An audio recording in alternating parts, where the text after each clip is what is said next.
com o filho Rolf e a cunhada Marta, com quem se casou em 1958 após o divórcio. Naquela época, ele foi interrogado junto com outros médicos sob suspeita de ter praticado medicina sem licença em uma jovem que morreu em decorrência de um aborto. Todos foram absolvidos e, em 1959, Mengele conseguiu a cidadania argentina como José Mengele, mas isso não lhe traria a tranquilidade esperada. Os caçadores de nazistas Simon Wiesenthal e Hermann Lachbin acreditavam que o médico alemão ainda estava vivo, ao contrário do que pensavam as nações aliadas, e buscando em artigos alemães uma condição de extradição. Dessa forma, solicitaram uma ordem de prisão para poder extraditá-lo. Infelizmente, Mengele se mantinha em constante movimento e, nesse momento, já havia conseguido fugir para o Paraguai. Depois, entrou em contato com um simpatizante nazista chamado Wolfgang Gerhard, através do qual conseguiu a ajuda que precisava para cruzar para o Brasil. Ele se estabeleceu lá por vários anos e, em 1971, seu amigo Gerhard lhe entregou seus documentos. Assim, mais uma vez, o médico recuperou uma identidade falsa, mas o passar do tempo havia deteriorado sua saúde e o nazista de 61 anos sofria de algumas doenças que estavam começando a cobrar seu preço. Assim, nossa história retorna ao início. Em 1972, Mengele tinha hipertensão e uma infecção no ouvido que causava vertigem. Embora, ao contrário de suas vítimas, continuasse vivendo com certa normalidade, livre de receber qualquer tipo de punição por seus crimes. Em 7 de fevereiro de 1979, aos 67 anos, Joseph Mengele foi com um casal de amigos a uma praia em Bertioga, litoral de São Paulo, sem saber o que lhe aconteceria em seguida. Lá, ele sofreu um derrame cerebral enquanto nadava no mar e morreu afogado. Seu corpo foi encontrado 2 dias depois, deitado na areia e posteriormente enterrado, com o último nome que adotou, o de seu amigo Wolfgang Gerhard. O médico nazista morreu sem ser condenado por seus crimes, e parecia que ele também iria embora sem que seus restos fossem identificados. Mas tudo mudou em 1985, quando seu filho Rolf, que declarou sentir vergonha de seu parentesco com o criminoso, revelou o local. Alemão?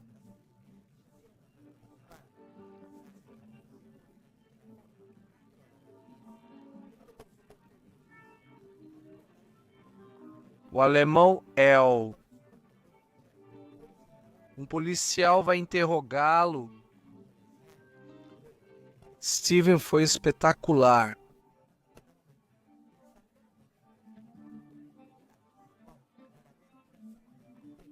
Acima de tudo porque, naquela época, a identificação por DNA ainda não estava desenvolvida. A isso se somava a enorme pressão sobre a equipe, com profissionais que haviam colocado parte de seu prestígio e suas carreiras em jogo. Foram feitas várias análises, como a do crânio, usando sobreposição de imagens que mostrou semelhanças nos olhos, boca, nariz e queixo. O relatório dos especialistas norte-americanos concluiu, com razoável certeza científica, que o corpo era de Joseph Mengele. A essa mesma conclusão chegou a equipe alemã e depois a brasileira. Embora tenham destacado que os exames eram inconclusivos e baseados em evidências que podiam sustentar a teoria. Em resumo, não garantiram totalmente que o cadáver era do criminoso nazista. Mas os estudos indicaram semelhanças suficientes. Meses depois, a confirmação se tornaria quase indiscutível. Não é, Joseph? Em 1986, a polícia encontrou em uma das casas onde Mengele havia vivido uma agenda que lhe pertencia. Nela, o nazista escreveu que havia feito um tratamento dentário, junto com a menção do nome do dentista com quem realizava as consultas. Dessa forma, após visitar o profissional, encontraram uma prova crucial, uma radiografia do médico falecido. Mas Israel não aceitou nem o primeiro relatório, nem as descobertas feitas através da comparação da radiografia com o cadáver. Só ficaram satisfeitos apenas em 1992, quando o britânico Aleph Jeffrey, um dos pioneiros da identificação genética, voltou a confirmar a identidade do corpo, desta vez através de testes de DNA, a fim de corroborar que um dos criminosos de guerra mais procurados estava realmente falecido. Os restos de Joseph Mengele foram submetidos a todo tipo de testes, e todo tipo de testes e experimentos. É justamente isso que o médico dedicou toda a sua vida a fazer com os outros, transformando a vida deles em um inferno. o Zell.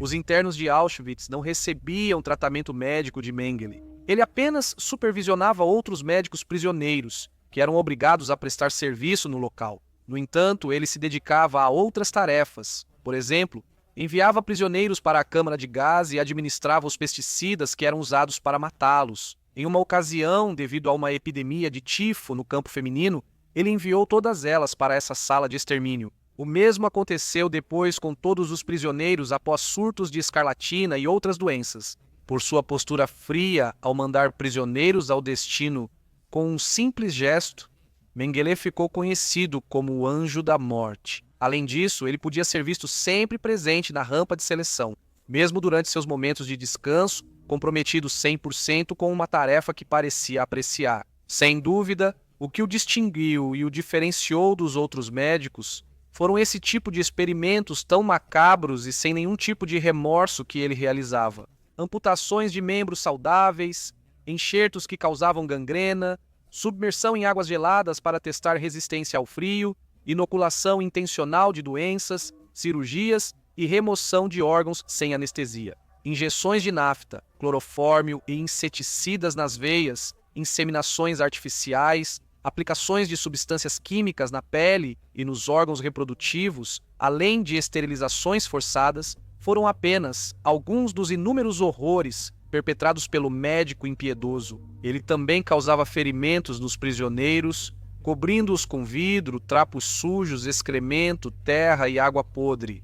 Para simular as condições da linha de frente, observar como as lesões evoluíam e estudar a melhor maneira de tratar os soldados alemães feridos. E como já mencionamos, ele tinha uma fascinação especial por irmãos gêmeos, aos quais submetia exames semanais e pesquisas que buscavam apoiar, em parte, a ideia de que a herança genética era fundamentalmente superior ao ambiente. Isso servia para fortalecer a premissa do nazismo, que promovia a superioridade da raça ariana.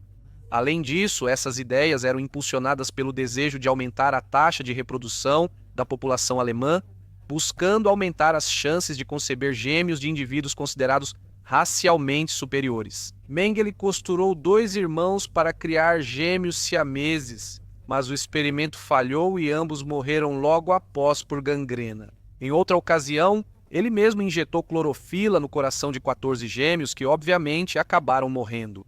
Em uma ocasião, caiu em suas mãos uma trupe artística de 9 irmãos que imediatamente chamou sua atenção. E é que 7 desses irmãos eram anões. Por 8 meses, o médico fez vários experimentos, extraindo sangue deles repetidas vezes ao dia. Ele perfurou a pele deles para ver quem cicatrizava mais rápido e tirou dentes e unhas. Além de outras práticas vis, o homem também tentou alterar características de alguns seres humanos por conta própria. Na sua ânsia de mudar a cor da íris dos olhos, ele injetou substâncias químicas em centenas de prisioneiros. Muitas pessoas com heterocromia foram assassinadas para que seus globos oculares fossem extraídos e analisados. Também não teve piedade das grávidas. Costumava operá-las sem anestesia para observar os efeitos de diferentes métodos de aborto. Joseph Mengele conseguiu assassinar dezenas de milhares de pessoas e deixou uma marca inesquecível na história. Como um dos mais nefastos arquitetos do Holocausto, encarnando a crueldade impiedosa do regime. Mengele é responsabilizado pela morte de cerca de 400 mil pessoas, incluindo judeus, ciganos, pessoas com deficiência e outros considerados indesejáveis pelo regime nazista, principalmente enviando-os às câmaras de gás. Além disso, seus inúmeros experimentos médicos com homens, mulheres, crianças e bebês violaram todos os princípios éticos da medicina, retratando-o como uma das figuras mais sombrias e abomináveis. O único filho de Mengele, o já mencionado Rolf, declarou que seu pai jamais demonstrou qualquer remorso por suas atividades, muito pelo contrário. Em uma ocasião, ao ser confrontado por ele, chegou a ouvi-lo dizer que apenas cumpria com seu dever, que não havia feito nada de errado e que usava a medicina para proteger a saúde do povo alemão. É indiscutível que Joseph Mengele deixou um legado de infâmia e horror, nos lembrando mais uma vez que não existem limites para a crueldade humana.